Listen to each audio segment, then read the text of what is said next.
Smarterfan.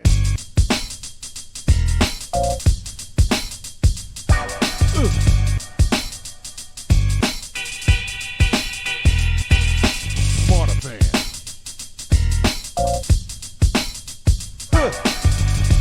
Yeah. Smarterfan. Hey, everybody. Welcome to another segment of Smarterfan Podcast, where we bring you behind the veil of sports, business, and life. I'm Joe, and this is Barry. How you doing, Barry? Joe, it's like Formula One out here is on the racetrack. There's so many stuff going on in the sports world. I can't keep my head straight. But I'm good, buddy. I'm good. How you feeling? I'm doing all right. Good. Lots going on. A lot to talk about tonight. Let's get into it. Yeah, well, first of all, I just want to give a shout out to our friends in Bangladesh and Japan. Thanks for listening, folks. We really appreciate it. Got that. I ordered something. I'm just waiting for it to come in. We're gonna have flags from every nation. So anytime we highlight our most listened country, we're gonna be waving their flags. So that's on its way. Sounds just good. to show our support and love to you guys. We appreciate you tapping into the show. All right. So now I'm going to talk about Wilma Rudolph. Okay. The legend. Yes, she was. The speedster from Tennessee. That's right. Yes, she was born in St. Bethlehem, Tennessee, to be exact. And she was the 20th of 22 kids. And she suffered from polio, and she was told she would never walk again. But her mother said she would, and she believed her mother. So now she overcame the polio, and she went on to excel in high school in basketball. And to keep busy in between seasons, she ran track. Wow. And she was so fast that her coach nicknamed her Skeeter. Wow. Now, this caught the eye of Ed Temple at TSU. And so he invited her to join his summer training program while she was still in high school. Now, she entered an AAU track meet in Philly, and under his guidance, she entered 9 events and won all 9. So that woman could run. Oh, yeah. Now, she qualified for the 56 Olympics, and she was the youngest on the team at 16. That's crazy. Yeah, and she ran in the 200 meter, but she lost. But she ran the third leg of the 4x100 relay, and her team took the bronze. And they tied the world record of 44.9 seconds. Yeah. So now she enrolled in TSU in 58, and she qualified for the 60 Olympics in the 100-meter dash. And that team consisted of Muhammad Ali, whom she dated in the early 60s, Oscar Robertson, and Rafer Johnson. Wow. So now she competed in the 100 and 200-meter sprints as well as the 4x100 relay and took 3 gold medals. And she's the first American woman to win 3 in a single Olympiad. Amazing. Yeah. And she set a record of 23.2 seconds in the opening heat of the 200-meter dash. So at that point, she was hailed as the fastest woman in history. So now, after track and field, she retired, and she became a second-grade school teacher at her old elementary school. That's crazy. And and she coached high school track at her old high school also. Really? Yeah. And she was also a commentator for ABC during the 84 Olympics. Wow. So now, unfortunately, she in July of 94, she was diagnosed with brain cancer. And she died on November 12th at the age of 54. Wow. Yeah. She was a tough cookie. But, on a side note, she was also the first woman to be invited to the Milrose Games in 30 years. Really? Yeah, and she won the 60-yard dash in 6.9 seconds. That woman could fly, bro. Yeah. So So that opened the door for women's track in a big way. Oh yeah. You know. What? So, I give the women her props. I got to give her props. Absolutely. You're a great athlete when you could literally go on YouTube, watch it again, and still get excited, and you know the outcome. Yes. It's just another level. Yes, It's like listening to Whitney Houston sing, and it's still exciting. Yeah. Yeah. So what's going on with Jameis Winston? Jameis Winston is a very interesting character. And he has gotten he's developed such a personality and so forth with that mic, and now he's in here in New York with the Giant organization, and I think it's really going to take his on the mic career to the next level. He's funny, he's entertaining, he's personable. They had him doing some stuff on the streets of New York today, and it's just like smart kid, smart young man. Yeah. You know what I mean? People say what they want to say, but he's nobody's dummy, and very personable and very engaging. I mean, he may end up making more money on the mic than he did in football, and he made a lot of money in football. Yeah. So I just want to give him some highlight and just watching what he's doing and how they're kind of setting him up on Fox and so forth. And he's a personality. He is a personality for sure. That he is. Very entertaining. Very entertaining. Yeah. He's and from a small town in Alabama. From a small town in Alabama, went to Florida State. Could have played baseball because he could really throw that baseball as well as that football. But I think he went to Florida State. The rest is history. Had a great career there. Got into New York, into the NFL. He's bounced around a bit, but has some good, some bad, some ugly. But he's still competing. He's still out there competing. Yeah, and he's well-grounded. Well-grounded. For sure. Wish him nothing but the best. Yeah. What you got? All right. So now the Knicks, Jalen Brunson, he dropped 40 points on Orlando, leading them to a 132-120 win, and that propelled them into the NBA Cup final. Oh, wow. Okay. All right. Okay. Yeah. So this is his first 40-point game of the season, and the Knicks have won like 9 out of the last 10. Yeah. It looks like they're moving the ball around. Yeah. They have a new coach, right? Mike Brown? Yes. So now they're going to face the Spurs in the Cup final. So this is going to be for all the marbles for this mid-season thing that they do, Yeah. And they're even talking MVP for Brunson, but he's got some stiff competition between Jokic and the SGA. So yeah, and there's some young boys out there who are doing that work. I'm just going to throw this, and I'll talk about it more next week. That young man playing for the Pelicans right now, and Ron Harper's son playing for the Spurs. Yeah. Oh, they're the truth. Yeah. Oh, they're the truth. And so my friend said this to me, Joe. He says, well, with that young boy, the Pelicans look like a totally different team without Zion. I said, yeah. Zion is about year 6 or 7, hasn't played very much, a lot of promise. And this is what these guys don't understand. Oh, there's another flavor coming. And if you're not doing what you need to be doing, you'll be put on the back burner. And Zion is hurt again. See what I'm saying? Yeah. So now speaking of the Spurs, Wemby came off the bench and gave OKC all they could handle. He scored 22 in 21 minutes. Yeah, he's going to be a problem. Yeah, he was. And they handed the Thunder only their second loss of the season. They're on fire. It's hard to beat, bro. It's hard to beat 5 guys that are really on the same page because you don't know who you're going to get the poison from.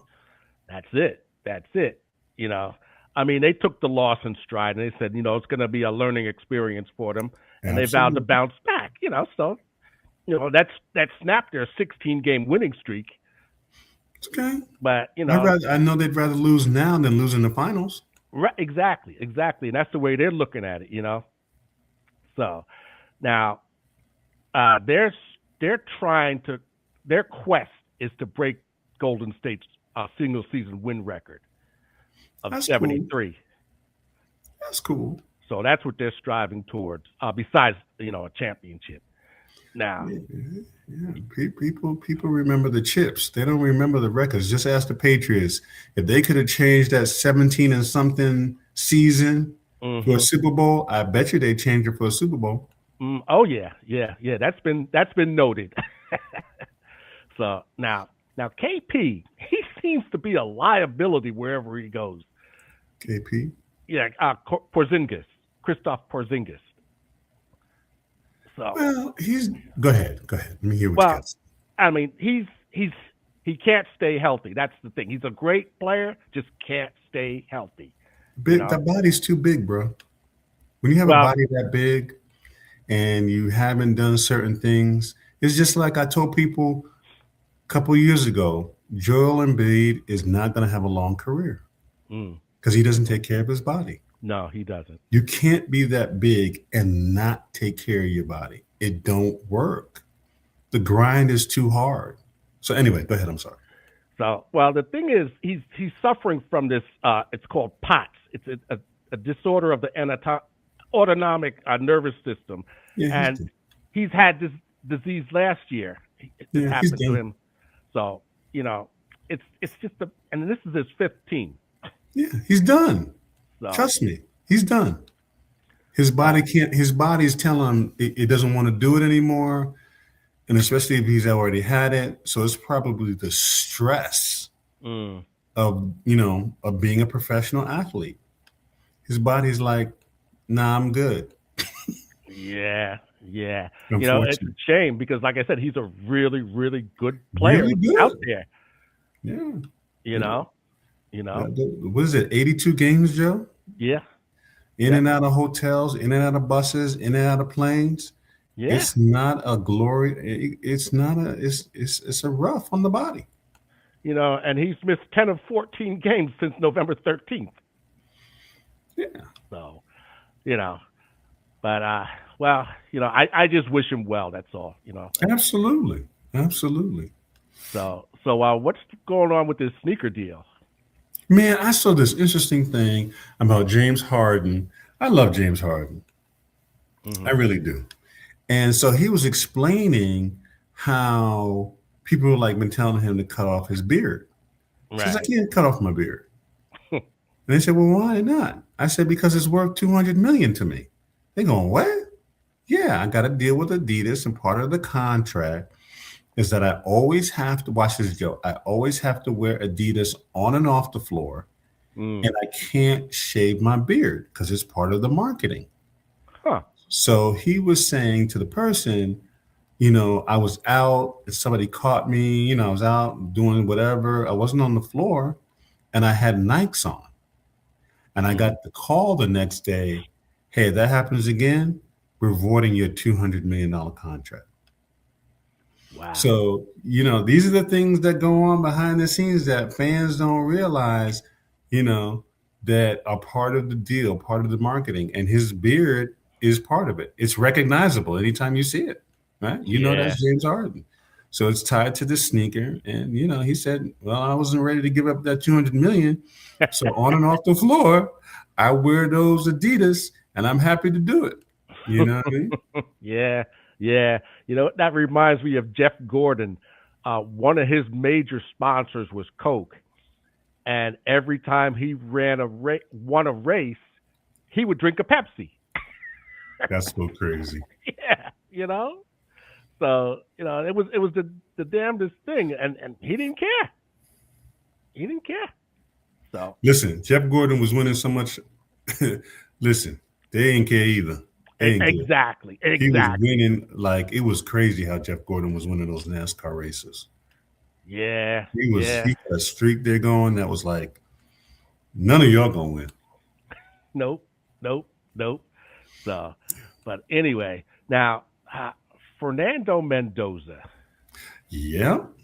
So he's the first Hoosier to win the Heisman. Yeah, and it's very exciting. I've been watching it and watching it. I think he may be the first Hispanic Mm. who's won it. And I need to go back and watch the tape because I didn't know he was balling out like that. Oh But I yeah. think, yeah, I know they've been winning, but I didn't know he was balling like that. Oh yeah. He guided him to the first #1 ranking. Oh yeah, yeah, he gonna get it. You know.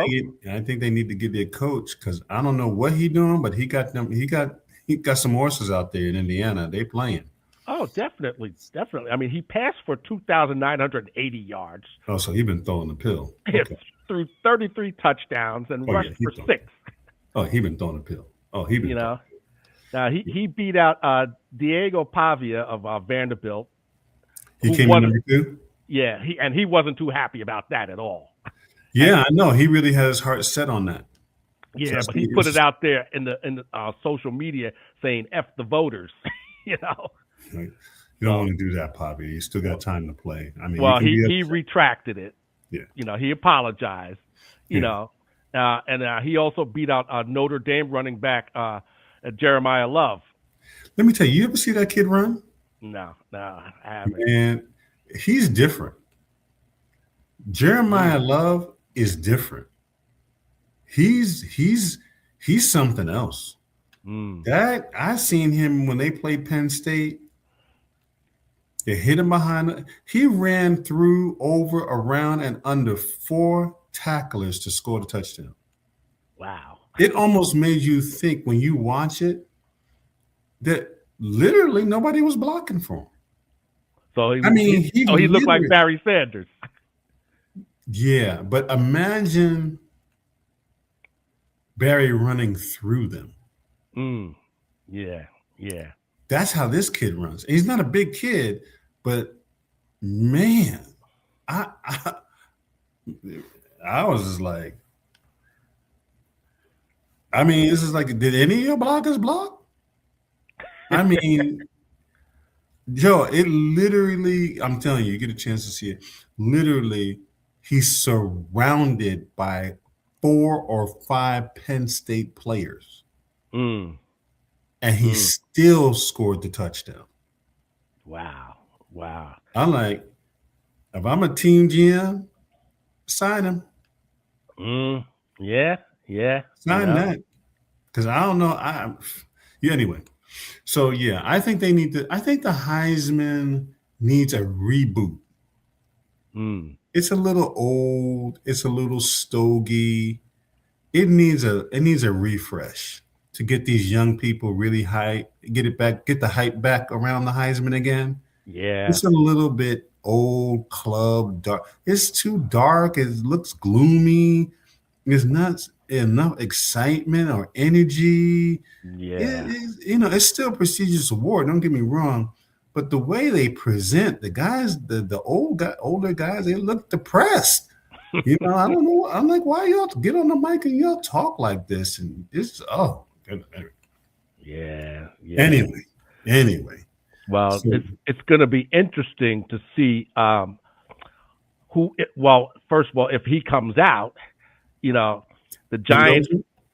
Yeah, the Giants, the Raiders, and the Titans are, in line. I don't know who's going to get the #1 at this point, but those are the 3 that are contending for the #1. That's not my choice. Hey, listen, Joe, you got to remember we live in a different era. He may be making more money at school. Right. Well, this is what I'm saying. It's a matter of whether he comes out or not. Well, yeah.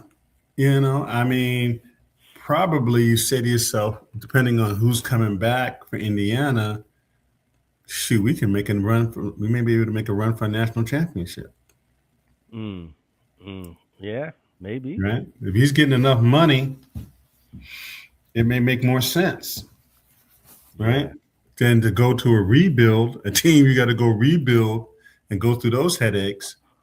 No, right. I'm making enough money. My people are straight. I got all my people coming back. Let's make this run for this national championship. Yeah. Well, that's going to be interesting to see how that plays out. It is. That's going to be a big, big thing going forward in the NFL. And they're saying that he's like the best coming out, the best of this class. There's not much in this class this year. Yeah, they're going to have to entice him. There's going to have to be some serious enticement called greenbacks to get him out. Yeah. Especially if they have a legitimate shot, right, with people coming back. Yeah. It's going to be hard to get him out of there. Yeah. And at this point, would you want to go to the Titans or the Raiders? No. And the Giants, well, they're saying that they already have their guy with Dart. So yeah, they're pretty. They feel pretty comfortable as long as Dart starts learning how to slide. Things should be okay. Well, he ain't going to be long for this league if he keeps doing what he's doing. No, because he's going to meet a free safety that's going to let him know this ain't college. He already got lit up once. Yeah. And how many times has he been in the tent already? Yeah, listen. This game, the NFL make a short career. Make a short career. Yeah. So now Patrick Mahomes, he's done. Man, that was such a freak accident. Yeah. I didn't think he tore anything. Well, if you saw the way his leg got twisted, you could see it. I mean, the guy didn't really hit him, but it was the way his leg was twisted. Yeah. So he's done for the season. And that 16-13 loss to the Chargers knocks them out of the playoffs. Yeah, they're really not happy. Yeah, But they're in a rebuild. So this ends a 10-year run. That's amazing. That's amazing. That's nothing to sneeze at. That's nothing that's man, listen, that's almost like when Jordan and the Bulls was dominating, and this is like, listen, ain't gonna give anybody else a chance to win. Well, somebody said this is going to be the first time since 1998 that you're not going to see the names of Brady, Manning, and Mahomes in the playoffs. Think about that. And that Josh Allen is a problem. Josh Allen is a problem. Yeah, but they just can never get it together in the playoffs. Well, we're going to see what happens this time. This may be their shot. They may realize this is our opportunity. It's going to be interesting. Well, on a side note, Micah Parsons, he tore his ACL also, so he's done. Are you serious? Yeah. He tore his ACL, so he's done. So that's going to be interesting to see how Green Bay bounces back from that. They ain't got no choice. Next man up. Yeah, but he was the man. Yeah. I mean, thank God willing, thank God for the medicine and the systems in place now. He does what he needs to do. He should be able back. He's young. Again, I said, I talked to somebody about it. I said, I'm glad he got his money though. Oh, yeah. That's what I tell people. You got to get your money when you can get your money. Well, you don't know. Speaking of money, Phillip Rivers came out of retirement after 5 years. I'm so excited. I'm so happy for Phillip. They're saying that he wanted to get away from them 10 kids. That's what it is. Yeah. That's what it was, Joe. I said, because he's so crazy. I always love Phillip Rivers. He probably said, man, let me come back. I need to get back in the locker room. I'm tired of all this stuff. Let me get back with the fellas. Let me hang out a little bit. Man, he's another one who's entertaining. Oh, for sure. Oh, he's funny. That's why people was like, I was like, I'm happy for him. It's a different time. If you take care of your body, there's some things you can get away with. Now, is he going to probably be able to get his body, probably do a whole season? No, but he's good. He can give you backup. He may give you 6 games, quality games. Well, he can still do that. He got thrown into the teeth of that Hawks defense. Man, listen. So, I mean, he did all right. He went 18 for 27 for 120 yards and a touchdown. That's not bad for sitting down at home for 5 years. Yeah, yeah.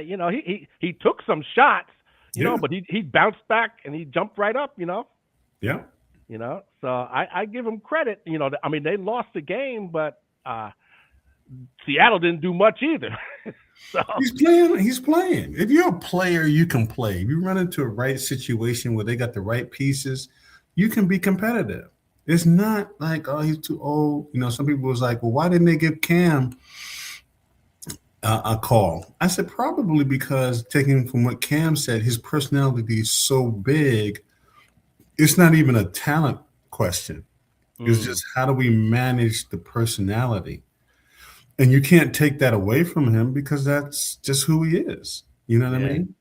Yeah. Well, the thing is, Rivers knew the system. He worked with that That OC too. before. Yeah, that was huge. Knowing this, so he could step right in. Yeah. He could step right in.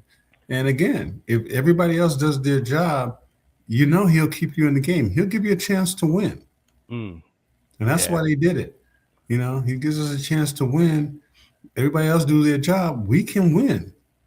Yeah. And for being a grandfather. That's what's so funny. Because I can picture them linemen saying, "Hey, Grandpa, I'm coming for you." And he can give it back too. Rivers could talk trash. Oh yeah. So, he talk trash on you. Well, he's going to finish out the season, they said. So let's see what happens with that. Yeah. So, it's funny. Grandpa put 6 on you though. Grandpa put 6 on you. Yeah. He's funny. He's a funny guy. So, He's a funny guy. That's all we have for this week. Well, a lot going on in the sports world, man. We're coming to our Smarterfan family. We're coming to our end of the year. So we got some special things and special programming coming towards you. So stay tuned. And as we always say, Joe, stay in the game. Stay in the game. See you next week, family. All right. Well, happy holiday. Happy holidays. Smarterfan.